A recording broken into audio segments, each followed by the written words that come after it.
केंद्र सरकारनं मंकीपॉक्सबाबत राज्यांना ॲडव्हायझरी जारी केली आहे। त्याअंतर्गत या आजारावर उपाययोजना सुरू करण्यात आल्या आहेत। नागपूर मनपाने या संदर्भात मार्गदर्शक सूचना जारी केल्या आहेत। अनेक देशांमध्ये मंकीपॉक्सची प्रकरणे समोर आल्यानंतर जागतिक आरोग्य संघटनेने या आजाराबाबत सावधगिरी बाळगली असून त्यावर उपाययोजना सुरू केल्या आहेत।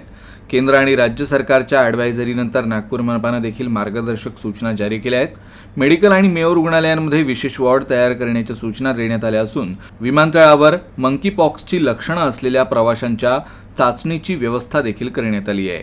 आरोग्य अधिकाऱ्यांचे बोलणे झालेले आहे दोन्ही वैद्यकीय महाविद्यालयांसोबत आणि त्यानुसार तिथं पूर्वतयारी झालेली आहे। एअरपोर्टवर नागपूर महानगरपालिका जे आंतरराष्ट्रीय प्रवासी आहे त्यांच्या